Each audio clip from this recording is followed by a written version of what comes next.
करते हैं बायोलॉजी की बात करते हैं तो उसकी 2 शाखाएँ होती है। एक होती है जंतु विज्ञान और एक होती है वनस्पति विज्ञान। जंतु विज्ञान मतलब ज़ूलॉजी और वनस्पति विज्ञान मतलब बॉटनी। जंतु विज्ञान में हम जंतुओं का अध्ययन करते हैं और वनस्पति विज्ञान में हम पेड़-पौधों का अध्ययन करते हैं। ठीक है? तो बॉटनी से रिलेटेड तो काफ़ी लेक्चर्स हम डिस्कस कर चुके हैं। ज़ूलॉजी का लेक्चर हमने एक भी डिस्कस नहीं करा है, तो इसमें हम डिस्कस करेंगे एनिमल किंगडम को। देखिए फ्रेंड्स, सबसे पहले अरस्तू ने 340 ईस्वी पूर्व में जंतु इतिहास नामक एक किताब लिखी थी। इसीलिए अरस्तू को जंतु विज्ञान मतलब ज़ूलॉजी का जनक कहा जाता है। वेरी वेरी इंपॉर्टेंट है ये, ध्यान रखिएगा। ज़ूलॉजी का जनक किसे कहा जाता है? जंतु विज्ञान का जनक किसे कहा जाता है? अरस्तू को कहा जाता है। ज़ूलॉजी की शाखा की बात करेंगे हम, तो उसमें हम डिस्कस करेंगे टैक्सोनॉमी को। टैक्सोनॉमी का मतलब होता है वर्गीकरण, वर्गीकी, ठीक है? ये ज़ूलॉजी की वह शाखा होती हैं जिसमें अलग-अलग प्रकार के जीव-जंतुओं का नामकरण और क्लासिफिकेशन किया जाता है। मतलब जीव-जंतुओं को अलग-अलग समूहों में यहाँ पर बाँटा गया है, उसी काम को अध्ययन करना है। Classification of animal kingdom. Taxonomy की हम बात कर रहे हैं तो आपको पता होना चाहिए एक इम्पोर्टेंट चीज़ कि 1735 ईस्वी में कैरोलस लीनियस ने एक पुस्तक लिखी थी सिस्टेमा नेचुरी, जिसमें 4000 से ज़्यादा जीवों का वर्गीकरण क्लासिफिकेशन किया गया है। और ध्यान रखिएगा कैरोलस लीनियस को ही फादर ऑफ मॉडर्न टैक्सोनॉमी कहा जाता है। किसे कहा जाता है? कैरोलस लीनियस को कहा जाता है। फ्रेंड, अगर प्राणियों की हम बात करते हैं तो बेसिकली प्राणी जो होते हैं वो 2 प्रकार के होते हैं। एक होता है एककोषीय प्राणी और दूसरा होता है बहुकोषीय प्राणी। एककोषीय प्राणी मतलब यूनिसेलुलर, वे जीव जो एक कोशिका से बने होते हैं। और बहुकोशिकीय प्राणी मतलब ऐसे प्राणी जो मल्टीपल सेल से मिलकर बने होते हैं। तो बेसिकली प्राणी 2 प्रकार के होते हैं, ठीक है?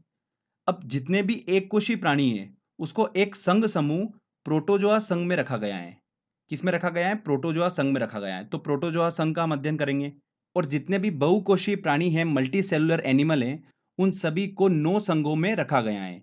9 फाइलम में उनको डिवाइड किया गया है। जैसे Porifera, Coelenterata, Annelida, arthropoda, Mollusca, Chordata, ऐसे अलग-अलग संघों में उनको डिवाइड किया गया है। तो इन सभी संघों का हमको अच्छे से अध्ययन करना है और इन्हीं में से क्वेश्चन एग्जाम में पूछा जाता है। तो एक-एक करके हम डिस्कस करेंगे। सबसे पहले हम एक कोशीय प्राणियों का जो संघ है, प्रोटोजोआ संघ, उसे हम अध्ययन करेंगे। उसके बाद में बहुकोशीय प्राणियों के जो 9 संघ हैं, उनका हम स्टेप बाय स्टेप अध्ययन करेंगे। तो जो-जो भी इंपॉर्टेंट पॉइंट्स हैं, वो मैं आपको सभी बताता चलूँगा। ध्यान से सुनिएगा, किसी भी लाइन से एग्जाम में क्वेश्चन बन सकता है। तो जितने मैं आपको पॉइंट्स बता रहा हूँ, आपको उतने दिमाग में बिल्कुल छप जाना चाहिए अच्छे से।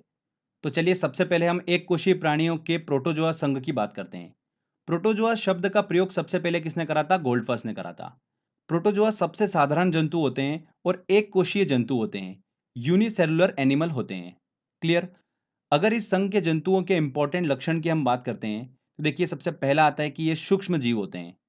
इन संघ के जंतुओं के शरीर में कोई भी टिश्यू ऊतक नहीं होता है, कोई भी ऑर्गन अंग नहीं होता है। प्रोटोजोआ संघ के सभी जंतु जो होते हैं, सभी एनिमल जो होते हैं, वो अपने शरीर की बाहरी सतह के द्वारा श्वसन और उत्सर्जन की प्रोसेस करते हैं। तो ये कुछ इंपॉर्टेंट पॉइंट्स हैं प्रोटोजोआ संघ से रिलेटेड। चलिए कुछ एग्जाम्पल हम देख लेते हैं कि ऐसे कौन-कौन से एनिमल हैं, ऐसे कौन-कौन से जंतु हैं। तो सबसे पहला आता है इंपॉर्टेंट अमीबा। अमीबा एक कोशीय जंतु है। सेकंड आता है देखिए पैरामीशियम कॉर्डेटम। ये भी काफ़ी इंपॉर्टेंट है। इसका आकार चप्पल से मिलता है, इसलिए इसे चप्पल जंतु भी कहा जाता है। तीसरा आता है देखिए यूग्लिना। इसे ग्रीन प्रोटोजोआ के नाम से भी जाना जाता है। ग्रीन प्रोटोजोआ किसे कहा जाता है? यूग्लिना को कहा जाता है। फोर्थ आता है दोस्तों देखिए ट्रिपेनोसोम गैबियंस। ट्रिपेनोसोम गैबियंस जो होता है, ये मनुष्य के रक्त में पाया जाता है और इससे स्लीपिंग सिकनेस रोग होता है। इस प्रोटोजोआ का जो वाहक होती है वो कौन होती है? सीसी मक्खी होती है। ध्यान रखिएगा, ये भी एग्जाम में क्वेश्चन पूछा गया था।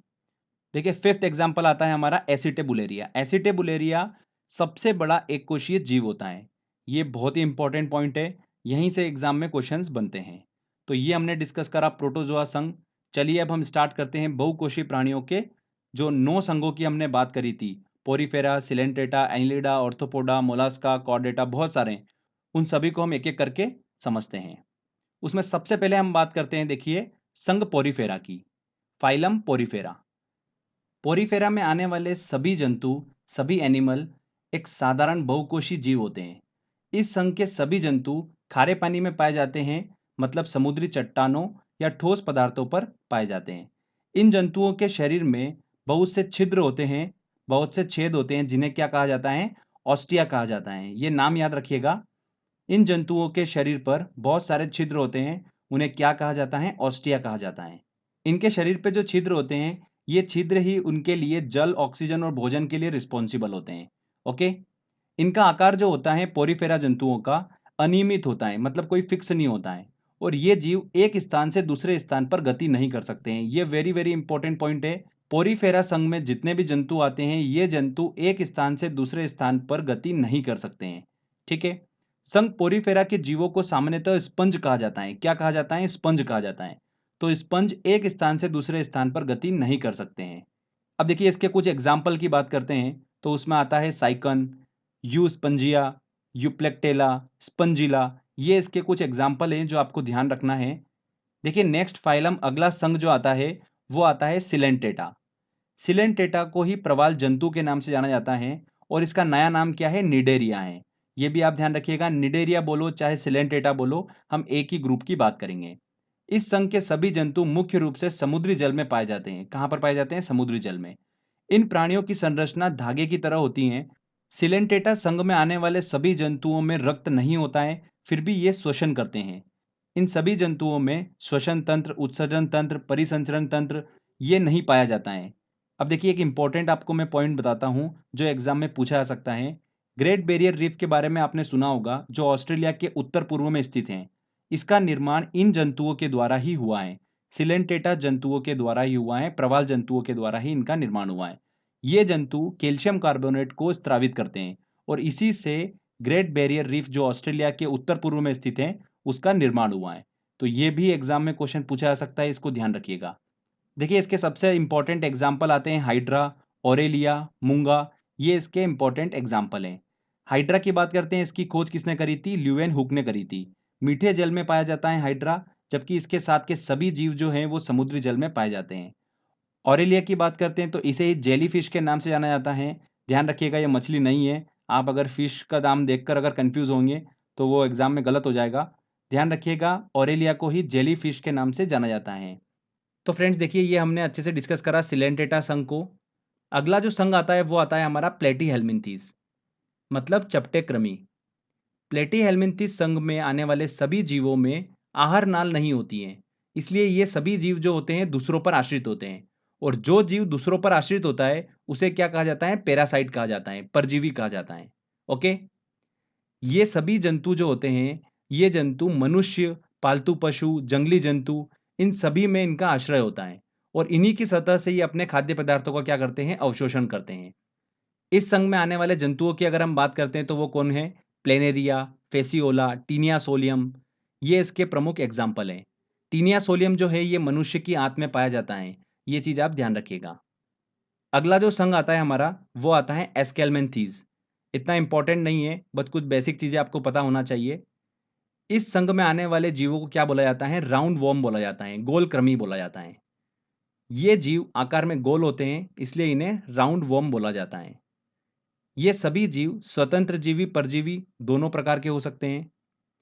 मतलब इस समूह के कुछ जीव दूसरों पर आश्रित होते हैं और कुछ जीव स्वतंत्र होते हैं। एग्जाम्पल की बात करते हैं तो सबसे अच्छा एग्जाम्पल है इसका एस्केरिस थ्रेडवर्म। नेक्स्ट देखिए हमारा संघ आता है एनेलिडा। ये काफी इंपॉर्टेंट है। एनेलिडा संघ में आने वाले सभी जंतु, सभी प्राणी जलीय भी हो सकते हैं और स्थलीय भी हो सकते हैं। स्वतंत्र जीवी भी हो सकते हैं और परजीवी भी हो सकते हैं, कुछ भी हो सकते हैं। इनका शरीर जो होता है वो खंडों में बटा होता है। एनेलिडा संघ के एग्जाम्पल की बात करते हैं कि कौन कौन से जंतु इस संघ में आते हैं, तो देखिए केचुआ, जोंक, ये सभी जंतु इस संघ में आते हैं। केचुआ का वैज्ञानिक नाम आपको पता होना चाहिए, क्या होता है? फेरेटिमा पोस्थुमा। फेरेटिमा पोस्थुमा केचुए का वैज्ञानिक नाम है, और केचुए में पोर्फायरिन वर्णक उपस्थित होता है, इस कारण से इसका रंग जो होता है भूरा होता है। एक और इंपॉर्टेंट चीज ध्यान रखिएगा, केचुए में कोई भी आंख नहीं होती है।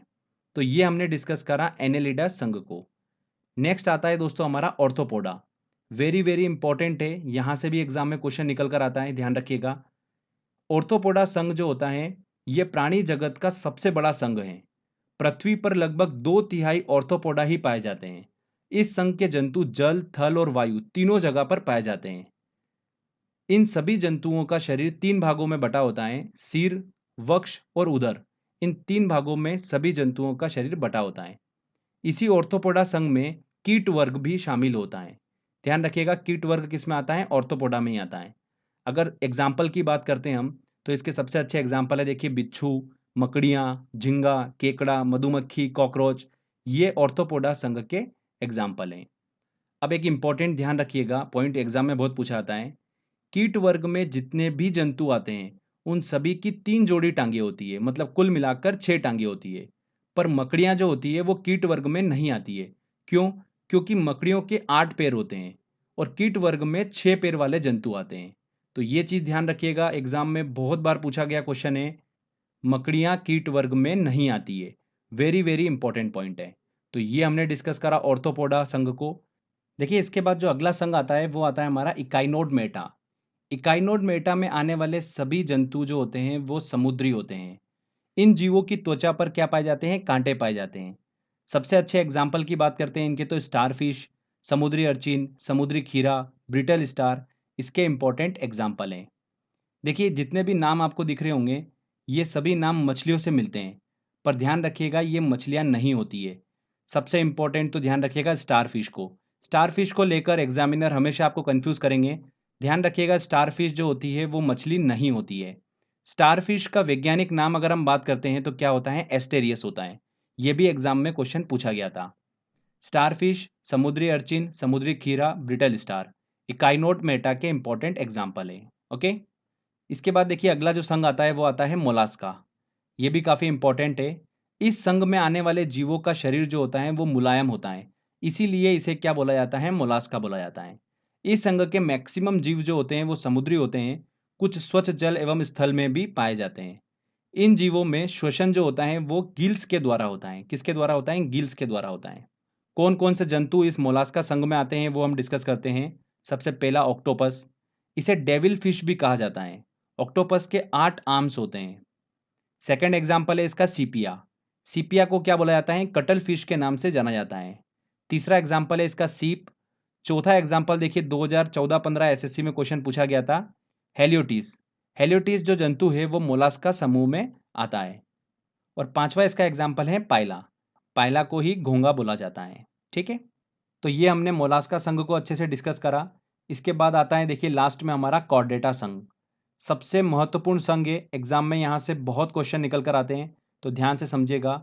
कॉर्डेटा संघ के एग्जाम्पल की देखिए हम बात करते हैं तो कछुआ, मछली, सांप, तोता, चीता, मनुष्य, बकरी, घोड़ा, हाथी, ये सभी जो जंतु होते हैं ये कॉर्डेटा संघ में आते हैं। कॉर्डेटा वर्ग को समझने के लिए इसे छोटे छोटे उपवर्गों में बांटा गया है, जैसे fishes, Amphibia, Reptilia, Aves, Mammalia. इन छोटे छोटे उपवर्गों में इसको बांट दिया गया है। तो हमको इन सभी उपवर्गों को अच्छे से डिस्कस करना है। सबसे पहला हम डिस्कस करते हैं मत्स्य वर्ग को। देखिए इसके अंतर्गत मछलियां आती हैं। मछलियां श्वसन की प्रक्रिया जो करती हैं वो किसके थ्रू करती हैं, गिल्स के द्वारा करती हैं। मत्स्य वर्ग में देखिए इंपॉर्टेंट एग्जाम्पल की हम बात करते हैं तो वो आता है सबसे पहला शार्क। शार्क में कोई भी हड्डी उपस्थित नहीं होती है और इसे ही डॉग फिश के नाम से जाना जाता है। किसे बोला जाता है, डॉग फिश, शार्क को बोला जाता है। मत्स्य वर्ग का देखिए सेकंड एग्जाम्पल है हिप्पोकैम्पस। हिप्पोकैम्पस से एग्जाम में देखिए 4 से 5 बार क्वेश्चन पूछा गया है। ध्यान रखिएगा ये एक प्रकार की समुद्री मीन होती है जिसे अश्वमीन या समुद्री घोड़ा, सी हॉर्स के नाम से जाना जाता है। विश्व की सबसे धीमी चलने वाली मछली होती है हिप्पोकैम्पस, समुद्री घोड़ा। अब एक चीज ध्यान रखिएगा, समुद्री घोड़ा जैसा कि मैंने आपको बताया एक प्रकार की मछली होती है, जबकि समुद्री गाय और समुद्री सिंह जो होते हैं वो एक प्रकार के मैमल होते हैं, स्तनपायी जीव होते हैं। तो ये कंफ्यूजन आप दूर कर लीजिएगा। मत्स्य वर्ग का देखिए अगला एग्जाम्पल क्या है, गेम्बूसिया। गेम्बूसिया फिश जो होती है वही मॉस्किटो फिश कहलाती है और इसे तालाबों, कुओं में छोड़ने से मच्छरों पर नियंत्रण पाया जाता है। नेक्स्ट एग्जाम्पल है पाषाण मछली, स्टोन फिश। सबसे विषैली मछली होती है स्टोन फिश। इसके अलावा फ्लाइंग फिश, कॉड, टॉर्पिडो, रोहू, कतला इस वर्ग के एग्जाम्पल है। तो जितने भी मैंने नाम बताए हैं ये नाम बिल्कुल दिमाग में रखिएगा आप, एग्जाम में क्वेश्चन किसी से भी पूछा जा सकता है। फ्लाइंग फिश, कॉड, इन सब से भी एग्जाम में क्वेश्चन पूछा गया है। अगला जो वर्ग आता है देखिए वो आता है हमारा एम्फीबिया, उभयचर वर्ग। इस वर्ग के सदस्य जल और स्थल दोनों पर पाए जाते हैं, इसीलिए इसका नाम क्या है, एम्फीबिया है, उभयचर वर्ग। इस वर्ग में आने वाले जंतुओं के शरीर पर शल्क होते हैं, बाल, पंख नहीं होते हैं। इनकी त्वचा काफी चिकनी होती है और इस वर्ग में आने वाले जीव जो होते हैं वो त्वचा से सांस लेते हैं। सबसे अच्छे एग्जाम्पल की बात करते हैं एम्फीबिया की, तो वो आता है मेंढक, हाइला। ये ध्यान रखिएगा, इसके दो इंपॉर्टेंट एग्जाम्पल हैं। इसके बाद देखिए तीसरा वर्ग आता है हमारा सरीसृप वर्ग, रेप्टेलिया। इस वर्ग में आने वाले जंतु जो होते हैं वो स्थलवासी भी होते हैं और जलवासी भी होते हैं। साथ ही ये सभी जंतु अनियमित तापी होते हैं, मतलब कोल्ड ब्लडेड होते हैं। एग्जाम्पल की बात करते हैं तो देखिए कछुआ, घरेलू छिपकली, अजगर, मगरमच्छ, एलिगेटर, डेक्रो इस वर्ग के इंपॉर्टेंट एग्जाम्पल हैं। अजगर जो है उसे ही पाइथन बोला जाता है, और ध्यान रखिएगा अजगर एक विषहीन सांप होता है। डेक्रो जो है इसे उड़ने वाली छिपकली, फ्लाइंग लिजार्ड कहा जाता है। डेक्रो को फ्लाइंग लिजार्ड के नाम से भी जाना जाता है। इसके बाद देखिए अगला वर्ग आता है हमारा एवीज, पक्षी वर्ग। इस वर्ग के अंतर्गत हवा में उड़ने के साथ साथ जमीन पर तेजी से चलने वाले पक्षी प्राणी आते हैं। इस वर्ग के जंतु नियत तापी होते हैं, वार्म ब्लडेड होते हैं। इनका शरीर 3 भागों में विभाजित होता है, सिर, गर्दन और धड़। कुछ एग्जाम्पल की बात कर लेते हैं। कबूतर, मोर, तोता, ऑस्ट्रिच, कीवी इस वर्ग के इंपॉर्टेंट एग्जाम्पल हैं। चलिए इन एग्जाम्पल से रिलेटेड कुछ इंपॉर्टेंट पॉइंट्स निकल कर आते हैं, वो हम डिस्कस करते हैं। ऑस्ट्रिच जो है एक दौड़ने वाला बहुत बड़ा पक्षी है, जिसे शुतुरमुर्ग के नाम से भी जाना जाता है। कीवी भी एक दौड़ने वाला पक्षी है जो न्यूजीलैंड में पाया जाता है, और इसका वैज्ञानिक नाम क्या है? एप्टेरिक्स है। शुतुरमुर्ग पृथ्वी पर सबसे बड़ा जीवित पक्षी है, जबकि हमिंग बर्ड, गुंजन पक्षी जो है वो सबसे छोटा पक्षी होता है। एक इंपॉर्टेंट चीज यहाँ पर इंटरेस्टिंग निकल कर आती है, गुंजन पक्षी एकमात्र ऐसा पक्षी है जो पीछे की ओर उड़ता है और सबसे छोटा पक्षी है। ध्यान दीजिएगा, अवाविल जो पक्षी होता है वो सबसे तेज उड़ने वाला पक्षी होता है। इसे इंग्लिश में क्या बोलते हैं? स्विफ्ट बोलते हैं। तो जो स्विफ्ट कार जो है उसकी थीम यहीं से निकाली गई है। सभी पक्षियों में सबसे बड़ा अंडा जो होता है वो किसका होता है? शुतुरमुर्ग का होता है। और सबसे छोटा अंडा किसका होता है? हमिंग बर्ड का होता है, गुंजन पक्षी का होता है। साथ ही आपको पता होना चाहिए कि जो भारत का राष्ट्रीय पक्षी मोर है उसका वैज्ञानिक नाम क्या है? पावो क्रिस्टेटस। ध्यान रखिएगा, ये भी एग्जाम में पूछा गया था। तो ये हमने पक्षी वर्ग को भी डिस्कस करा। लास्ट में आता है देखिए मैमेलिया, स्तनधारी वर्ग। इस वर्ग के सभी प्राणी अधिक विकसित और समतापी होते हैं। देखिए जो मैमेलिया वर्ग है इस वर्ग को 3 सब क्लास में बांटा गया है, प्रोटोथीरिया, मेटाथीरिया और तुतीरिया। प्रोटोथीरिया में वो स्तनधारी आते हैं जो अंडे देने वाले होते हैं, जैसे एकिडना, मोनोट्रीम, ये इसके इंपॉर्टेंट एग्जाम्पल हैं। मेटेथीरिया में वो जंतु आते हैं जो न तो अंडे देते हैं और न ही पूर्ण विकसित बच्चों को जन्म देते हैं, जैसे कंगारू मेटेथेरिया का सबसे अच्छा एग्जाम्पल है। तीसरी इसकी सब क्लास आती है थूथीरिया। ये वे जंतु होते हैं जो पूर्ण विकसित बच्चों को जन्म देते हैं। इनके एग्जाम्पल आप ध्यान रखिएगा, चूहा, खरगोश, कुत्ता, बाघ, लोमड़ी, ब्लू व्हेल, भारतीय हाथी, मनुष्य, चमगादड़, डॉल्फिन, कपी, समुद्री गाय, समुद्री सिंह इसके सबसे अच्छे एग्जाम्पल हैं। जितने भी एग्जाम्पल मैंने आपको बताए हैं ये एक एक एग्जाम्पल आपके दिमाग में छप जाना चाहिए। इन्हीं में से एग्जाम में क्वेश्चन निकल कर आते हैं। इसमें ध्यान रखिएगा, ब्लू व्हेल सबसे बड़ा स्तनधारी होता है और सबसे छोटा स्तनधारी क्या होता है? श्रू होता है। श्रू क्या होता है? छोटा सा चूहा होता है, स्मॉल माउस होता है। तो देखिए ये हमारा स्तनधारी वर्ग कंप्लीट होता है। इसके अलावा भी देखिए कुछ इंपॉर्टेंट पॉइंट्स और हैं जो एग्जाम में आपकी काफ़ी ज़्यादा हेल्प करेंगे, आपको पता होना चाहिए सभी। पक्षी वर्ग और स्तनधारी दोनों वर्ग समतापी वाले जंतु होते हैं, मतलब जिनका शरीर का ताप वातावरण के ताप से प्रभावित नहीं होता है। वेल में सबसे विशालतम दांत वाली वेल कौन सी होती है? स्पर्म वेल होती हैं। डॉल्फिन की बात करते हैं तो ये एक जलीय जंतु है जो मेमेलिया में आता है, बहुत ही बुद्धिमानी जीव है। गंगा नदी में पाए जाने वाली डॉल्फिन को राष्ट्रीय जलीय जीव घोषित किया गया है।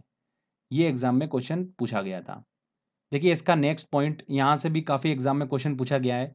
बंदर के 2 उपवर्ग होते हैं, एक होता है कपी वर्ग और एक होता है वानर वर्ग। कपी वर्ग जो होता है इसमें 2 सब क्लासेस होती है, एक होती है हिन कपी और एक होती है महाकपी। हिन कपी छोटे आकार के कपियों को कहा जाता है।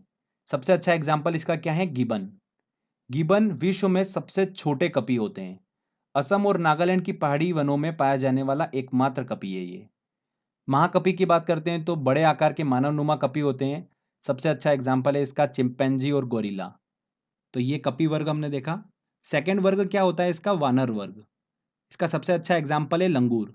हमारे घरों के आसपास आपको आमतौर पर देखने को मिल जाते हैं। एक इंपॉर्टेंट चीज ध्यान रखिएगा, बबून बंदर विश्व के सबसे बड़े बंदर होते हैं। ध्यान रखिएगा, बबून बंदर विश्व के सबसे बड़े बंदर होते हैं। चमगादड़ की बात करते हैं तो ये मैमेलिया में आते हैं और ऐसा जीव है जो पराश्रव्य ध्वनि को सुनने में सक्षम होता है। चमगादड़ किस में आता है? ये मैमेलिया में आता है। तो ये कुछ इंपॉर्टेंट पॉइंट्स मैंने निकाले थे जो आपको पता होना चाहिए, एग्जाम में यहाँ से भी क्वेश्चन बन सकता है। तो फ्रेंड्स देखिए, यहाँ पर हमारा एनिमल किंगडम की थ्योरी कंप्लीट होती है। आई होप आपने ध्यान से समझा होगा। जितने भी मैंने आपको पॉइंट्स बताए ये काफ़ी इंपॉर्टेंट है, एग्जाम में आपको क्वेश्चन यहीं से देखने को मिल जाएगा। तो फ्रेंड्स अब बारी है हमारी टेस्ट लगाने की। टेस्ट की ओर चलते हैं।